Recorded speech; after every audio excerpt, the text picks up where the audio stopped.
Your brand just doesn't stand out. Other things you might need.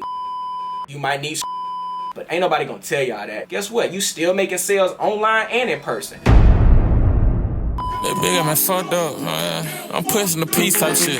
They big got me fucked up, whole tripping. She asked for money and shit. Whole thinking I need it, gave it. Both hands up, I could build me a bitch. Still a rabbit, won't fall for your trick. Profit-minded apparel, I ain't snap a peek. Yo, what's going on YouTube? It's your boy Profit, and I'm back to bring you guys another informational video because these other clothing brand owners on YouTube, they've been slacking and they don't want to give y'all no free game, so I guess that's my job for me to be on YouTube. We're going to be talking today about all the things and essential items that you're going to need when it comes to you being a part of streetwear and other pop-up events for your clothing brand. But before we get any farther into the video, y'all already know what we got to do. Y'all make sure y'all leave a like, drop a comment, share that bit, and you got to click subscribe, and you might as well turn on the post notifications because the last video went crazy. I think it hit like too many views, and you probably watched it too. But we ain't talking about that video right now, so make sure you go ahead and leave a like, drop a comment, subscribe. We finna go ahead and get into it. So the first thing we need to do, we need to get brand awareness through the roof. The reason why I say that we got to get our brand out there is because first off, if you can't even get in the building, let's be honest, what are you gonna do? The way that we can do this, posting on Instagram, TikTok. And when I say posting, I'm talking about consistently posting all the time. Gotta be making sure that as many people are seeing our brand as possible. When these events and these streetwear pop-ups start hitting brands up and you start being like, damn, why they didn't hit me up? It's probably just because the event owner probably have never heard about your brand because you ain't posting enough. After we get our brand awareness through the roof, I ain't gonna lie to you, we're gonna be chilling because once we get that email talk about, hey you guys, I need to see Profit Minded in the building when it comes to this pop-up event, guess what? We in there like swimwear, you feel me? The second thing we're gonna need diversity when it comes to having our clothing brand. Now let me explain what I mean by this. When it comes to these pop-up events being held, remember who they're being held for. Clothing brands. Remember I said brands, it's plural. If your brand is just like your neighbor who is literally set up right beside you, why would they go shop at your brand if they literally just did it right beside you? Whether or not it's your setup, whether or not it's your products, whether or not it's your interaction with the customer, there has to be something that sets your brand apart from the other brands that's in the area. I'm gonna take Atlanta Streetwear for example, one of the biggest events in the down south area, but the main problem that a lot of brands have when it comes to being a part of such big pop-ups is that they feel as if they're not maximizing on their sales because they're like, oh man, it's too many people, it's too many brands. That's not the entirety of the complete problem. The true problem within this statement is your brand just doesn't stand out. Whether or not it's your booth setup, banners, maybe it's your decor, if your brand stands out, there's no way that the physical mind that are customers that are walking in to go view all these brands are not going to stop at your booth and be like, damn, that just caught my eye. So I would definitely say diversity is definitely going to set you apart for sure when it comes to you being a part of these pop-ups. Next, we need to figure out what our setup is going to look like when it comes to being a part of these pop-ups. There's different ways you could go about this. Number one, the best way that I stated of what I did to get everything for my pop-ups was definitely going to Vistaprint.com. There's so many different things you can get from Vistaprint. I ain't gonna lie to you, they're not even sponsoring this video, but if y'all just so happen to see this, come tap in with me. But I got things such as a retractable banner, tablecloths, a smaller retractable banner that I can sit on my table, my backdrop banner. This is just going to build that aesthetic so people can actually see the visual representation of your brand and draw more customers to you. Other things you might need, tables, racks, you might need storage units, you might need some bins. All these things can be found on Amazon.com because you could buy all this shit all you want to. But if nobody is pleased or is actually attracted to what they're looking at, they're gonna be like, cool, heard of them, walk right by. The next thing you got to have, I mean you just got to have this, business-minded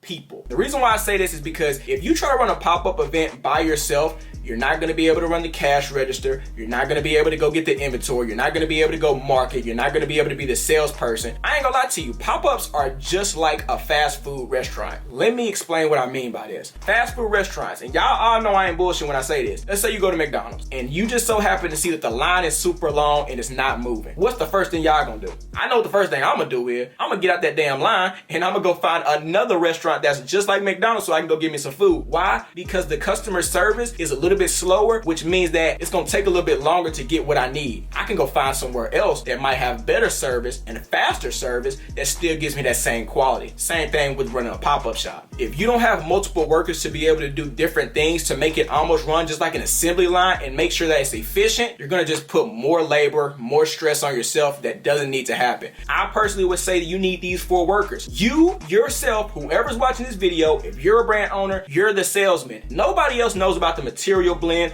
how you made the product, the story of your brand better than the person who started the brand. So I think you should always be the salesman, and you should always be standing up ready to interact with the customer. Number two, gotta have somebody at the cash register. Now don't get it twisted. You gotta find somebody that you trust to do this. Number three, you definitely have to have an inventory management person. So this is gonna be the person whenever somebody says, hey, I need this in a medium in this color. Guess what? You send them back there and be like, hey gang, go get me that. And they go handle that the whole day. Fourth, I would say just have extra people to be able to do different things. So if you wanna have 2 people running cash registers at 2 different tables, or maybe at the same table, just to speed up their process, whatever you're lacking in, just have a couple extra people to be able to compensate for that. Because again, the faster that you can get things done, the more people that's gonna come to your table, because they're gonna be like, damn, they got it rolling, they got it rolling, they got it rolling. Now, I know we just got done talking about all these other things that you definitely need, but I ain't gonna lie, this is pretty important as well. You just gotta have the product. Let's just call it what it is. If you don't have the products, or you don't have the items to be able to sell them, and you don't have them marked to a beautiful price, people are going to price compare, they're gonna window shop, and you're not gonna get a bunch of customers. So what I would do, free game, I would try to get my booth set up way earlier than everybody else. I would go interact and network with these other clothing brand owners, be like, hey gang, blah, blah, I heard about your brand. Hey, what products you got? How much you selling them for? I would access to as many brands as you can, and I would try to get them to show the products as well, so you can get a better representation of like, that looks kind of like what I'm doing. They're selling it for around 65. Well, I know I don't need to set my price at 120 when everybody else is selling theirs for around the $60 to $80 range. Thank me later. When it comes to also having your products, remember, we need to have these visibly be able to be seen as soon as people are walking to see your booth. So we don't need to have our clothes hiding in the back or behind a banner or way too far away from our booth to where customers are like, damn, like,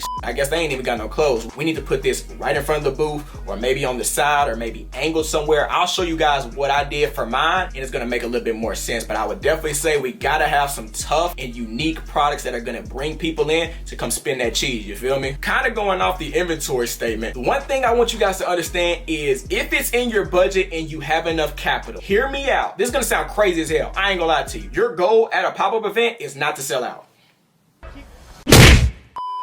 I know a lot of you guys just clicked out the video and y'all like, I'm trying to go to these pop-up events because I'm trying to sell out. But let me just paint a scenario in y'all's head so y'all can feel what I'm saying. Let's just say a pop-up event is starting at 12 noon and it ends at 9 o'clock. Let's say you bring about 100 pieces total to be able to sell throughout the pop-up event. Let's just say you sold out of these total 100 pieces bulk at 4 p.m. There's still gonna be customers that's gonna pop up at random times throughout the pop-up. It's not just gonna be everybody shows up at 12. People gonna be getting off work. Some people got personal issues, so people gonna be rapidly coming through the pop-up event at random times. Hell, I ain't gonna lie to you, I never would have thought that the pop-up event ends at 9 o'clock and then people are showing up at 8:58 spinning a bag. So what I would say is bring enough inventory to get as much money as you can to make it back, but don't try to sell out. Whatever time you sell out, that's all the money you could possibly make. And guess what? If it doesn't sell out, guess why we have Shopify and these online platforms? We can just put it on the website and we can sell it there. All you gotta do is make an Instagram post and be like, all inventory that's left over, we're putting it on the website. Boom, next day shipping. Guess what? You still making sales online and in person. But ain't nobody gonna tell y'all that. Y'all make sure y'all leave a like and drop a comment for that free game right there. Next thing I would say, personality is a mother fluffer. There's a lot of great clothing brands out here that don't know how to talk for shit.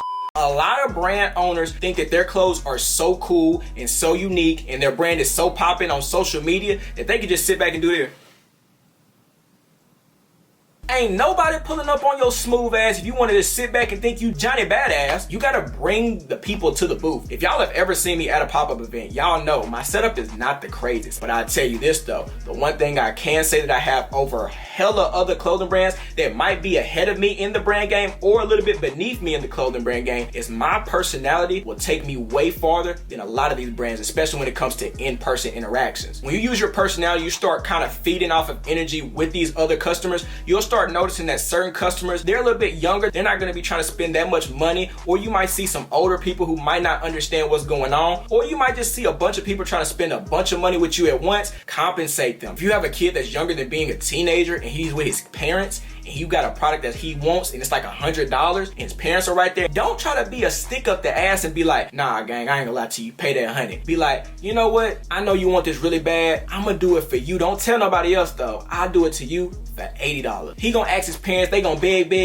parents gonna whip out that $80, and guess what? You just made a sale instead of them parents being like, nigga, we ain't spending no $100 with you. Who are you? That's what I do. Because the harsh realities of being at these pop-up events is just like online sessions. It's better to get a sale than for a person to walk off and never ever talk about your brand ever again. And the last thing I would definitely say is the ability and willingness to learn and understand that it's not going to be perfect. There's going to be people who are going to be trying to perfect their setup, perfect their products, perfect everything with the pop-up event. I ain't gonna lie to you, I only know one person that's perfect. Shout out to my man upstairs. I love you, God. I swear I do. Being perfect will leave you content. What you're gonna do now is when you are having these pop-up events and you just so happen to have one pop-up event that went really well or is so-called perfect, when you have that next one and it doesn't go the exact same way, and now you're gonna be more depressed because you didn't reach that same status that you had with the last pop-up event. Understand that there's still room to learn. There's no reason for you to fret and be frustrated about certain things not going your way, didn't sell as much inventory as you possibly wanted to. It's a learning experience. What you do is whatever you learned from that last previous event, you know, hey, I'm either gonna do this again or I'm never gonna do that ever again. If you're perfect, you'll never be able to get that opportunity. We got so many hard brands that need to maximize at pop-up shops and pop-up events. So guess what? I'm pretty sure this video was very informative for you guys. If it was informative, let me know. Leave a like, drop a comment, make sure you click that subscribe button for sure. And if there's anything that you think that I did miss in this video, drop it in the chat. Let's see if we can have a conversation and see what I did miss. But it's your boy Profit, and I'm out this thing. Jadig!